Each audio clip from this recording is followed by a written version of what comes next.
What up, folks? It's your boy PJ bringing you another war recap. We just beat up on an Arab clan, beat them 73 to 56. They did all right, nothing, not too impressive, but they had some decent bases, internet bases really. But we had fun. We always do. First up, I'm gonna show you Vamp versus the enemy number 4. Vamp is hitting them with a GoHo, and showing this one because I really like the way Vamp deploys his hogs. He's going to start off here. He's got a 1-for-1 trade there. That loon against the top cannon, takes that out. Also sends one hog. Remember, you still have to.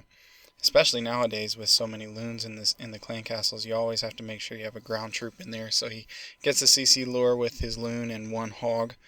Now he's doing the clan castle kill.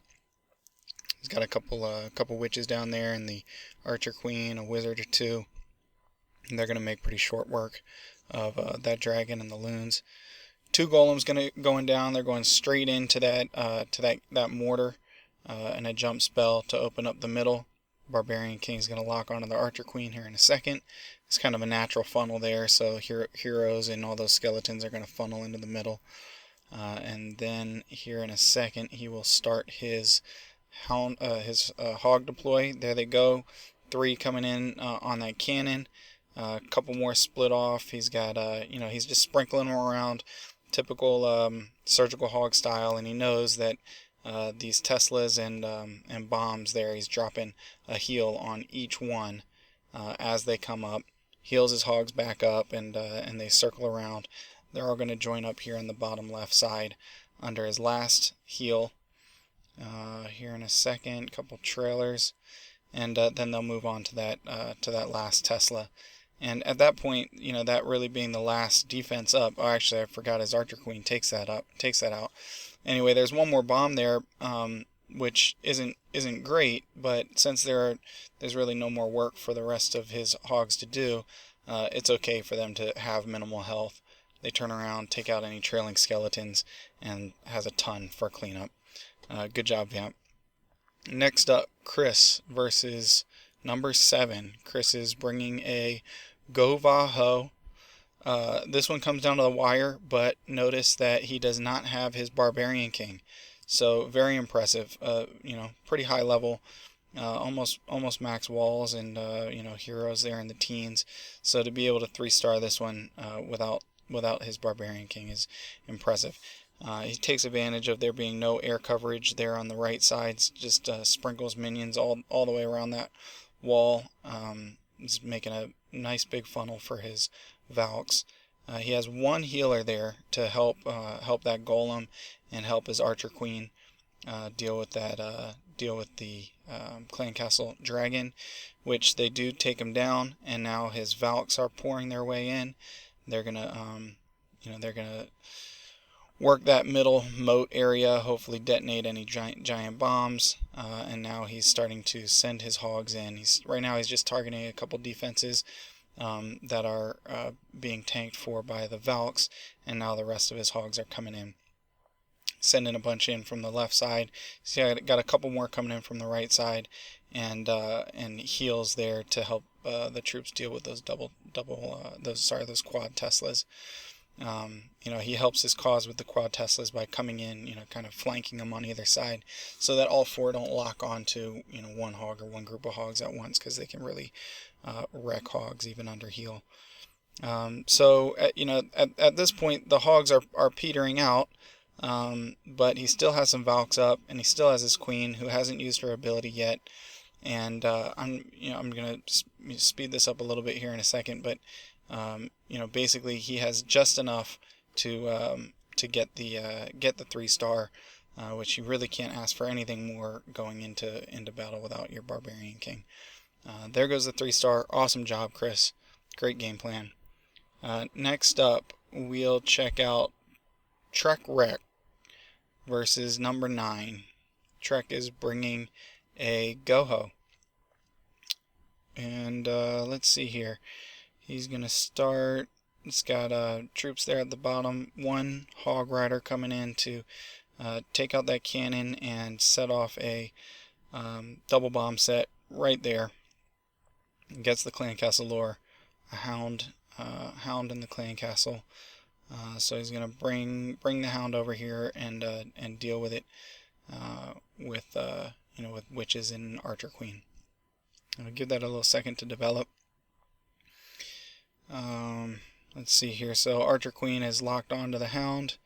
He's got a golem down. He's got a second golem down. He's got a couple whiz down to widen that funnel.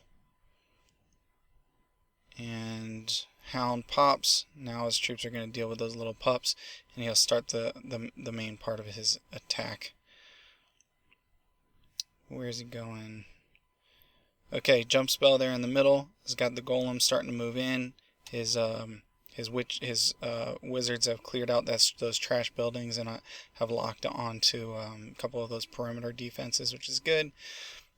Some hogs coming in to back up his kill squad. Everything is starting to move pretty quickly into the base. He's got some more hogs coming there on the top right side.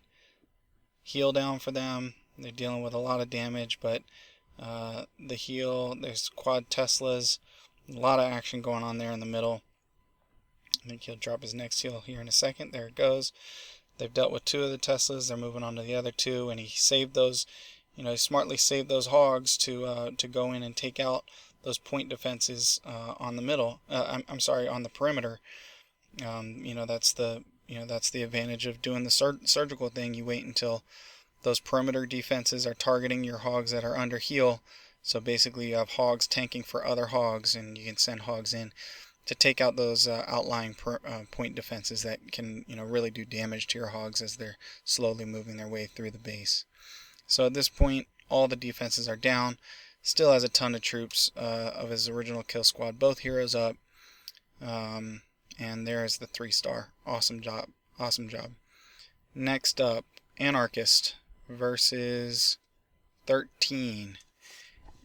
Anarchist is bringing basically a Hocus Pocus. He's got 12 witches, 3 golems, I think 4 wizards, and yeah, I mean this is a odd base style laid out really strange. Everything basically outside of the walls. I think the main point of a base like this is to get your troops to just circle and slowly get picked off. You got those X-bows in there, and anyway, if you don't know how to deal with it, then I guess it can it can trip you up. But Anarchist does the right thing, brings a bunch of witches. All those skeletons are just gonna destroy, really quickly work through that overloaded perimeter. So that's what he's got going on. He's got them moving around. There's a golem there on the top right to help out. There's still some troops there on the bottom left. They're gonna kind of peter out. I don't know if you noticed previously, but Anarchist saved some of the witches. He didn't drop them all at once. He saved some of them to see how the development was gonna go, and then dropped the rest where necessary. He's got his last heal down. But I really love this attack because he has these 2 jump spells to to get his troops all the way inside that core and make sure he doesn't run out of time beating on walls. Some skeletons have broken through that middle area. They took out the enemy archer queen, and the rest of the troops are going to continue to make their way through.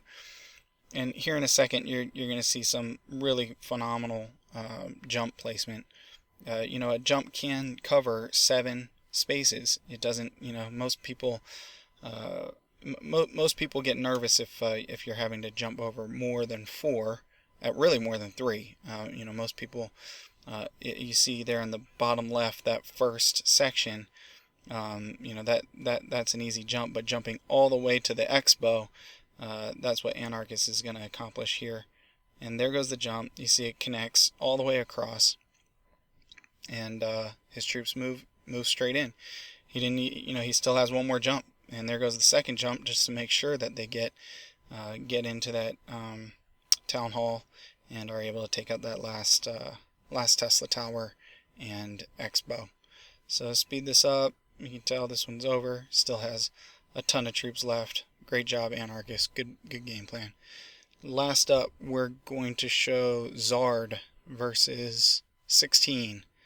Got a Town Hall 8 GoHo.